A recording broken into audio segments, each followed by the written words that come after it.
할렐루야. 어떻게 식사들 맛있게 하셨습니까? 육의 양식을 맛있게 먹었다면 이 시간에는 영의 양식을 맛있게 드시길 바라겠습니다. 어떤 할머니께서 마실을 갖다가 집으로 돌아가는 중이었습니다. 그런데 뒤에서 젊은 남자가 뭐라고 얘기하냐면 가치가 처녀라고 이렇게 소리를 쳤습니다. 그런데 아무리 주위를 둘러봐도 본인 혼자밖에 없는데 그 남자는 계속해서 가치가 처녀라고 하면서 쫓아오는 것이었습니다. 설마 나겠어? 라고 하면서 무심코 집으로 향해서 걸어갔습니다. 그런데 조금 더 가까이 오더니 그 남성이 또 역시나 뭐라고 얘기했냐면 가치가 처녀라고 얘기를 합니다. 그래서 기분이 왠지 할머니는 좋았습니다. 그래서 가까이 왔을 때에 이제 이야기해야지라고 이렇게 생각을 합니다. 근데 코앞에 왔을 때에 그 남성이 가치가 처녀라고 얘기할 때에 그 할머니가 뒤를 돌아보면서 뭐라고 했냐면 날 불러수 이렇게 얘기를 했다는 것이죠. 근데 알고 보니까 그 아저씨는 가치가 처녀가 아니라 갈치가 1,000원 이렇게 생선장사 아저씨가 이렇게 생선을 팔기 위해서 갈치가 1,000원이라고 외쳤는데 그 할머니는 소리를 잘못 듣고 이제 처녀로 이렇게 얘기를 들었던 것이죠. 제가 이 얘기를 왜 하냐면 오늘 똑같은 시간에 똑같은 말씀을 듣지만 어떤 분들은 은혜 받고 돌아가지만 또 어떤 분은 그냥 몸만 왔다가 가는 그런 성도들이 있습니다. 하지만 이 자리에 앉아있는 우리 모든 성도님 한 사람들은 정말 주님의 음성을 듣고 은혜 받고 돌아갈 수 있는 시간이 되어지기를 간절히 소망합니다. 한번 따라해 볼까요? 생각마다 주님 사모하고 말마다 주님 증거하고 걸음마다 주와 동행하자. 오늘 말씀 땡입니다. 정말 우리가 이렇게만 살 수 있다라면 뭐가 부족하겠습니까? 정말 우리가 올해 600명 목표를 두고 이렇게 달려가고 있는데요. 정말 생각마다 누굴 사모하자고요? 주님을 사모하시고 또 입이 열 때마다 자식 자랑, 또 남편 자랑 하는 것도 중요하지만 우리 주님을 증거하시고 또 걸음마다 주와 동행하는 삶을 살아간다라면 600명이 아니고도 1,000명도 채워지는 그런 역사가 우리 동성교회도 일어날 줄로 믿습니다. 오늘 어느 시골교회에 아주 믿음이 좋다고 하는 소문난 집사님이 있었습니다. 1년 12달 한 번도 예배에 빠지지 않고요. 또 11조를 비롯해서 헌금도 열심히 하고요. 또 각 부서에서 열심히 봉사도 했던 그런 분입니다. 그런데요, 어느 날 그 집사님의 남편이요, 암으로 이 선고를 받고 몇 달 살지 못한다는 진단을 받았습니다. 그런데요, 그날부터 그 집사님이 교회를 나오지 않더니요, 얼마 후에는 절에 다닌다는 소식이 들렸습니다. 여러분, 이분이 정말 믿음이 있었던 분일까요? 믿음이 좋다는 말은 무슨 뜻일까요? 흔히 열심히 신앙생활을 하는 분들을 보고 믿음이 좋다라고 하는 경우가 있습니다. 그러나 이 말은 맞는 경우도 있지만 그렇지 못할 때도 많다는 것입니다. 그렇다면 믿음이 좋다라는 말을 이해하려면 먼저 우리는 믿음이 무엇인지를 알아야 하는 것입니다. 믿음은 신뢰하는 것입니다. 하나님은요, 피조물인 인간과 언약을 맺으셨습니다. 그러기에 믿음이란 이 하나님과의 언약을 신뢰하는 것을 이야기하고 있습니다. 그래서 성경이 언약이라고 얘기한다라면 그 성경 말씀을 온전히 신뢰한다라면 그 사람이 바로 믿음이 좋은 사람인 것입니다. 그러나 이 성경 말씀을 신뢰하지 못하면 믿음이 없는 사람이 되는 것입니다. 그러기에 오늘 우리도 이 성경에 기록된 하나님의 말씀을 신뢰하고 그대로 순종하는 믿음의 사람들이 다 되어지기를 간절히 소망합니다. 왜 믿음의 사람이 되는 것이 중요할까요? 믿음의 사람이 되어야 올바른 믿음의 선택을 할 수가 있습니다. 그리고 온전한 믿음의 선택이 이루어져야 복된 사람이 될 수 있기 때문에 그렇습니다. 바라기는 여러분들의 믿음의 사람이 되어서 믿음의 선택을 하고 살아갈 수 있기를 바랍니다. 사랑하는 성도 여러분, 여러분들은요, 우리 인생을 이 세상에 보내신 분이 하나님이라는 사실을 믿습니까? 더 나아가서 우리의 인생의 주권자가 하나님을 믿습니까? 그렇다면 믿음의 사람입니다. 내가 내 주인이 아니고 하나님이 내 주인인 것을 믿는 사람, 그 사람이 하나님의 사람입니다. 또 하나, 여러분들은 예수 그리스도께서 하나님의 아들이심을 믿습니까? 그리고 그 예수님께서 우리 죄를 대속하기 위해서 십자가에 피 흘리신 것을 믿습니까? 그러면 믿음의 사람입니다. 그러나 중요한 것은 이런 기본적인 믿음, 즉 구원의 믿음만이 아니라 믿음에 성장하고 성숙하여 이 삶 속에서 하나님의 약속을 신뢰하고 순종하는 믿음이 있기를 간절히 바랍니다. 왜 아브라함이 믿음의 조상이라고 인정을 받습니까? 그는 하나님의 명령에 철저히 순종을 했습니다. 도저히 순종할 수 없는 그런 상황이었지만 그는 순종했다는 것입니다. 100세에 낳은 아들 이삭을 제물로 바치라는 명령이 떨어졌습니다. 여러분이라면 어떻게 했습니까? 그 당시 제가 아브라함이었다면 아마 저는 믿음이 부족했는지 몰라도 그렇게 행하지 못했을 것입니다. 그런데 아브라함은 순종했다는 것입니다. 어떻게요? 하나님의 약속을 믿었기 때문에 그렇습니다. 하나님이 이삭을 통해서 하늘의 별과 같이 땅의 모래와 같이 후손이 많게 하시겠다라고 약속해 주셨습니다. 그러니 아들을 제물을 바쳐도 하나님을 살려주셔서 약속을 지키신다는 믿음이 그에게 있었던 것이죠. 그래서 순종한 것입니다. 이와 같은 시험은요, 옛날 이 아브라함에만 있는 것이 아닙니다. 오늘날 저와 여러분들에게도 수시로 이루어지는 시험입니다. 그래서 오늘날 저와 여러분들도 이 아브라함처럼 이 믿음이 사람이 되어지기를 간절히 바랍니다. 오늘 이 본문 말씀을 보게 되면 엘리멜렉이라는 사람이요, 이 베들레헴에 닥친 흉년을 피해서 이 모압 땅으로 이주를 합니다. 살기 위해 약속의 땅을 포기하고요, 이방 땅에 가서 살기로 결정을 한 것입니다. 이것도 일종의 선택입니다. 그런데 이 선택은요, 믿음의 선택이 아니었습니다. 그러기에 그 결과는요, 참으로 참담했습니다. 그곳에 도착한 지 얼마 되지 안 돼서 엘리멜렉이 죽었습니다. 그 후에 이 나오미는 두 아들을 결혼시켜서 행복하게 살려 했는데 설상가상 이 두 아들마저도 죽었습니다. 그러니 완전히 망한 가문이 되고 만 것입니다. 그런데요, 여기서 끝나지 않았습니다. 오늘 6절 말씀에 보면 나오미는 비로소 믿음의 선택을 하는 것을 볼 수가 있습니다. 오늘 이 시간 이 나오미와 그 며느리의 누세, 그 믿음의 선택을 우리가 살펴보면서요, 이 시대를 살아가는 저와 여러분들에게도 이 믿음의 선택이 필요할 텐데 어떻게 할 때에 우리가 믿음의 선택을 잘하고 살아갈 수 있는지를 함께 살펴보고 함께 은혜를 나눠보고자 합니다. 그 첫 번째는요, 믿음의 선택은 복음이 들려질 때에 이루어진다는 것입니다. 오늘 본문에 보면 나오미는요, 베들레헴으로부터 들려오는 소식을 듣습니다. 6절 한번 우리 함께 읽어볼까요? 시작. 여호와께서 자기 백성을 돌보시사 그들에게 양식을 주셨다함을 듣고 이에 두 며느리와 함께 일어나 모압 지방에서 돌아오려 하여. 이것은 복음입니다. 그에게 찾아온 복음이었습니다. 하나님이요, 자기 백성을 돌보셨다는 소식이죠. 여기서 이 돌보시다라는 단어는 이 원문상으로 찾아보면 찾아오다, 또 방문하다라는 의미를 같이 지니고 있습니다. 하나님께서 이스라엘 백성들을 찾아오셔서 양식을 주셨다라는 소식을 들은 것입니다. 그러자 그는 베들레헴으로 돌아가기로 결심을 합니다. 나오미가 돌아갈 결심을 한 것은요, 이 복된 소식 때문입니다.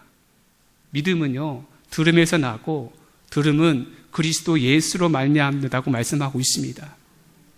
그러니까 이 나오미가 베들레헴으로 돌아가기로 믿음의 선택을 한 것은 결과적으로 복음의 결과였던 것입니다. 그는 이 고향 베들레헴으로 돌아가기로 한 것은 거기에 뭔가 기댈 것이 있어서가 아니었습니다. 오직 이 나오미는 자기 백성들을 찾아와셔서 그들의 필요를 돌봐주신 하나님을 바라보았던 것입니다. 그래서 이 소식을 듣고 결단을 한 것입니다. 사실 이 나오미 가족은요, 베들레헴을 떠나 모압 땅으로 갈 때에 경제적으로 아쉬울 게 없었던 가정입니다. 그 가정은 경제적으로도 풍족했습니다. 다만 눈앞에 닥친 흉년이 두려워서 떠났을 뿐입니다. 그러나 잘 살려고 떠났던 그곳에서 모든 것을 잃어버린 후에요, 비로소 자신의 그런 어리석음과 한계를 깨닫게 되었습니다. 그는 남편도 잃고 두 아들도 잃었습니다.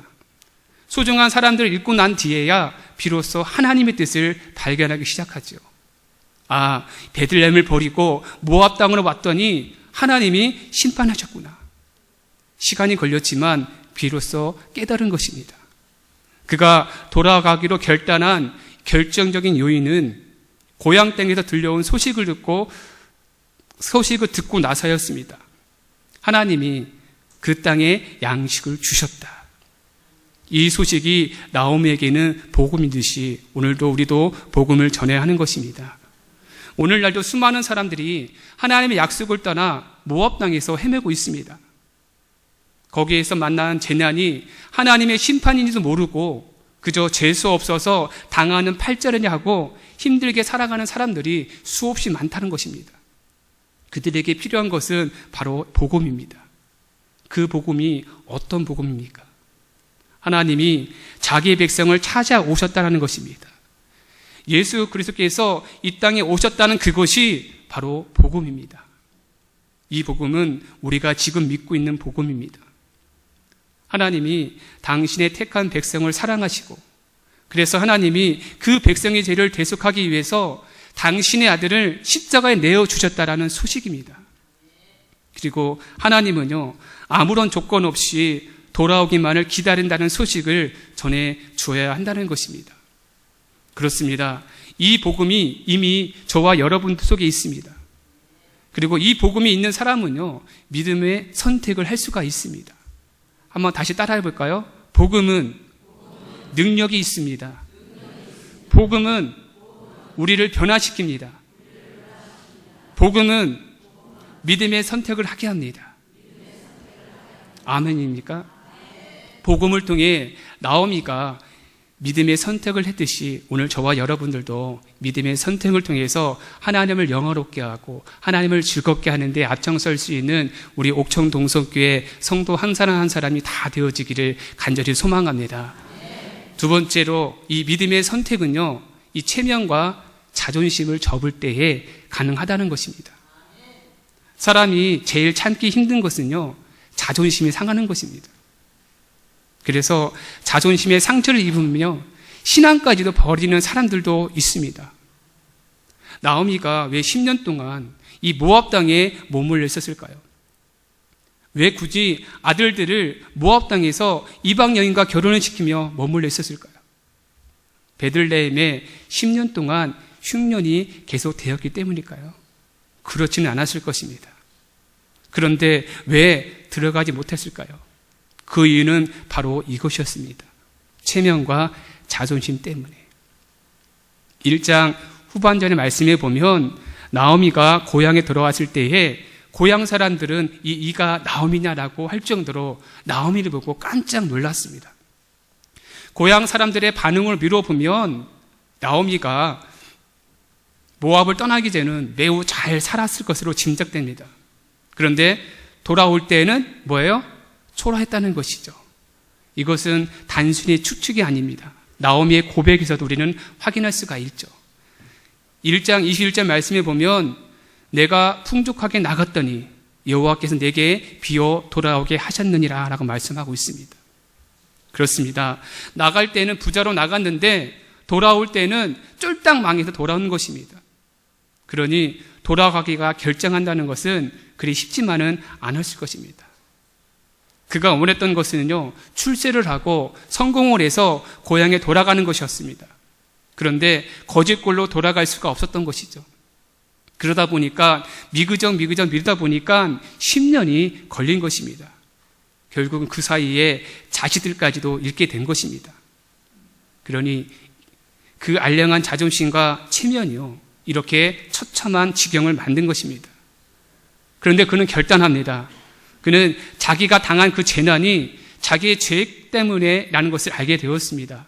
13절 말씀에 보면 며느리에게 하는 말을 보십시오. 여호와의 손이 나를 치셨으므로 라고 말씀하고 있습니다. 그래서 그는 결단하는 것입니다. 사랑하는 성도 여러분, 우리는 이 하나님 앞에서 그 체면과 그 자존심들을 다 벗어버려야 하는 것이죠. 그래야 믿음의 선택을 할 수 있는 것입니다. 그것을 버리지 못하면 주님을 따르지 못하는 것입니다.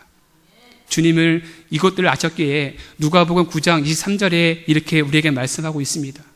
아무든지 나를 따라오거든 자기를 부인하고 날마다 제 십자가를 지고 나를 따를 것이니라. 여기서 이 자기를 부인한다는 말이 무엇입니까? 나를 내려놓는다는 것입니다. 이것은요, 자신의 체면과 자신의 자존심, 그리고 자기 생각을 포기해야 하는 것입니다. 그리고 제 십자가를 진다라는 말도 주님을 따를 때에 찾아오는 그런 어떤 고난과 대가도 감수해야 한다는 것입니다. 그런데요, 그것이 그리 쉽지 않다는 것입니다. 알량한 자존심과 체면을 확 버려야 하는데 그것이 그리 쉽지 않다는 것입니다. 그래서 나오미는요, 10년을 버틴 것입니다. 결국 이 두 아들마저 잃게 되자 그는 그제서야 이 하나님의 음성을 듣게 됩니다. 오늘 이 본문의 나오미도 만약 그 고난이 없었다라면 그는 베들레헴으로 돌아가는 결단하기가 어려웠을 것입니다. 고향 땅에서 들려온 소식을 들은 나오미는 지난 이 10년을 되돌아 보았을 것입니다. 그래서 이 내려온 결론이 하나님의 징계라는 것을 알았습니다. 하나님이 주신 약속의 땅을 떠난 곳이 문제였다는 것을 알았습니다. 그러니 남편도 죽고 그나마 소망으로 여겼던 자식들까지 죽게 되었다는 것을 알았습니다. 그래서 자기가 당한 재난이 하나님의 징계임을 고백하지 않을 수가 없습니다. 그러니 어찌합니까? 조금 창피하고 자존심이 상하고 힘들어도 일찍 두 손 들고 돌아가는 것이 바른 것임을 깨닫던 것입니다. 사랑하는 성도 여러분, 오늘 우리도 이 자존심과 체면을 버릴 수 있기를 바랍니다. 왜죠? 우리 주님은요, 우리를 구원하시기 위해서 그 자존심과 체면을 다 버리셨습니다. 빌라도 앞에서 그렇게 조롱을 당해도요, 화를 내지 않으셨습니다. 심지어는요, 로마 군병들에게 뺨을 맞고 침을 받고 손가락이 당해도 참아내셨습니다. 왜 그러십니까? 우리를 구원하시기 위해서입니다. 십자가에 달리실 때에 주님이 입으셨던 옷이 벗겨집니다. 우리가 흔히 보는 그림이나 사진에는 중요한 부분에는 옷이 걸쳐진 것으로 나오지만 실제로는 완전히 다 벗겨진 것이죠. 그 수치를 왜 주님은 견디셨습니까? 저와 여러분들을 살리려 하신 것 때문에 그렇습니다. 그런데 우리는 왜 우리는 그렇게 자존심을 내고 있는지 모르겠습니다. 그 자존심 때문에, 그 체면 때문에 내게 주어진 복을 포기할 것입니까? 믿음의 선택을 하려면 이것들을 우리는 접어야 하는 것입니다. 그래야 믿음의 선택을 할 수가 있습니다. 그래야 우리는 베들레헴으로 돌아갈 수가 있습니다. 막상 돌아가면 망신당할 것 같지만 그러나 그렇지 않습니다. 탕자가요, 집으로 돌아가면 아버지와 또 형에게 망신을 당할 것 같았지만 아버지는요, 그를 끌어안고 환영해 주었습니다. 그리고 신발을 신겨주고요, 가락지도 끼워주고 신분을 회복시켜 주었습니다. 우리도 그렇습니다. 자존심을 버리고 체면 버리고 두 손 들고 죄악을 회개하면 주님은 언제든지 우리를 용서하시고 받아주신다는 사실입니다. 그렇기에 이 시간에 저와 여러분들도 버리기 힘들다라는 그런 자존심과 체면을 다 버리시고 믿음의 선택의 길을 걸어갈 수 있는 우리 모든 성도님이 되어지기를 원합니다. 마지막 세 번째 믿음의 선택은요, 미래를 맡길 때 가능한 것입니다. 룻을 다시 한번 보겠습니다. 그는 이방 족속의 여인입니다. 그런데 이스라엘에서 피나온 남자와 결혼을 했죠. 몇 해 살아보지도 못하고 남편이 죽습니다. 그것도 자식이 없어 죽었으니 청산 가부가 된 것입니다. 그러니 그 여인은 정말로 소망이 없는 자였습니다. 그런데요, 어느 날 그 시어머니가 고향 땅으로 돌아간다는 것입니다. 그래서 이 룻도 중대한 결정을 해야 할 선택의 기로에 서게 되었습니다. 하지만 시어머니는 따라오지 말라고 하죠. 8절 이하의 말씀 제가 읽어드리겠습니다. 나오미가 두 며느리에게 이르되 너희는 각기 너희 어머니의 집으로 돌아가라. 너희가 죽은 자들과 나를 선대한 것 같이 여호와께서 너를 선대하시기를 원하며 여호와께 너에게 허락하사 각기 남편의 집에서 위를 받게 하시기를 원한다 라고 말씀하고 있습니다. 그런데요, 그 설득에 큰 며느리인 오르바는요, 시어머니와 입맞추고 헤어집니다. 그런데 이 룻은 이 다른 선택을 합니다. 그는 시어머니 나오미를 부쫓았다라고 말씀하고 있습니다. 한마디로 이야기하자면 꽉 붙잡고 뒤쫓아갔다는 것입니다. 이것은요, 그녀의 믿음의 선택이었습니다. 그리고 이 시어머니의 믿음의 선택을 따라 유대 땅으로 들어갑니다. 그리고 이 베들레헴에서 시어머니의 도움으로 보아스라는 사람과 결혼하게 됩니다. 이 둘 사이에 태어난 사람이 오벳이고 또 오벳이 낳은 아들이 이새고 이새의 아들이 다윗입니다. 다시 말하면 룻은 다윗 왕의 증조 할머니가 된다는 것이죠. 그리고 그 가문을 계속 타고 와서 우리 주 예수 그리스도가 태어나십니다. 사랑하는 성도 여러분, 이 믿음의 선택은요, 하나님이 기뻐하는 선택입니다. 그러나 그 선택은 아무나 하기가 어렵습니다. 왜죠? 믿음의 선택은 불이익을 감수해야만 합니다. 롯의 선택은요, 미래를 포기하는 것입니다. 룻은요, 이방인의 연이었습니다. 게다가 가부였습니다. 거기에다가 시어머니 모시고 살아야 했습니다. 현실적으로 보면은요, 고난이 뻔히 보이는 그런 선택이었습니다. 그렇지만 그가 선택한 길은요, 믿음의 선택이었습니다. 그것이 믿음의 선택이었다는 것은요, 그녀의 고백을 보면 알 수가 있습니다.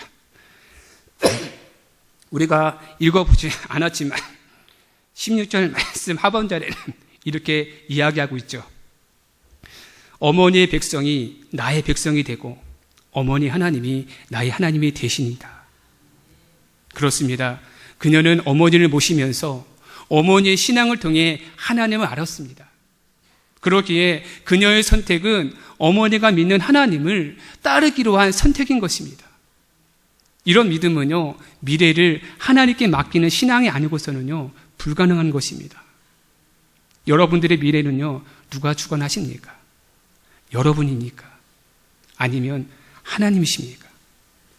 적어도 이 자리에 앉아있는 우리 모든 성도님들은 하나님께 미래를 맡길 수 있는 자가 되기를 원합니다.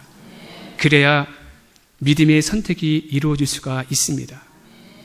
사랑하는 성도 여러분, 오늘 우리도 신앙생활하는 순간순간 그런 선택의 기로에 서야 할 때가 많이 있습니다. 그런데 그때마다 우리가 명심할 것은 그 선택의 기로에서 남들 다가가는 넓은 길보다도 조금 힘들고 어렵고 또 고통스러울지라도 믿음의 길을 선택해야 함을 잊지 마시기 바랍니다. 합리적이고 이성적인 것만이 하나님의 뜻이라는 착각을 버리시기 바랍니다. 하나님은요, 때로 전혀 합리적이 않는 것도 우리에게 요구하실 때가 있습니다. 왜 오르바는 시어머니를 따르지 않고 돌아갔을까요? 그는 그것이 현실적이고 합리적이라고 생각을 했을 것입니다. 시어머니를 따라가봐야 고생문이 훤하다는 것입니다. 그리고 베들레헴에 가야봐야 아는 사람도 없고 친척도 없었습니다. 그러니 그는요, 시어머니의 설득을 못 이긴 척하고 받아들이고 떠났습니다. 문제는요, 그 선택이 참으로 현실적이고 합리적인 선택 같은데 그 결과는 어떻습니까? 오르바는요, 모압 땅으로 돌아갔고 거기서 누군가와 재혼을 했을지도 모릅니다. 그러나 그는 하나님의 나라에서 사라지는 그런 사람이 되고 말았습니다. 그러나 이 룻은요, 조금 답답한 선택을 한 것 같으나 믿음의 길을 선택을 했습니다. 그에게 미래가 보이지 않았습니다. 그래서 잘못된 선택을 한 것 같았으나 그 결과는 인생 역전의 복을 누렸습니다. 똑같은 이슈에서 똑같은 조건 하에 서로 다른 선택을 한 결과 너무나도 엄청난 차이가 있음을 우리는 성경을 통해서 볼 수가 있습니다. 오늘 우리는 어떤 선택을 하며 살아가겠습니까? 바라기는 믿음의 선택을 하시고 살아갈 수 있는 저와 여러분이 되어지길 원합니다. 믿음만이 세상을 이길 수가 있습니다. 그 믿음은 우리가 올바른 선택할 수 있는 능력을 우리에게 가져다 줍니다. 나오미와 그의 며느리 룻처럼 믿음의 선택을 잘하여서 하나님을 즐겁게 하고 영원롭게 하는 데 앞장서시고 매 순간순간 늘 승리하며 살아가는 우리 옥천, 우리 동성교회, 우리 모든 성도님이 되어지기를 간절히 소망합니다.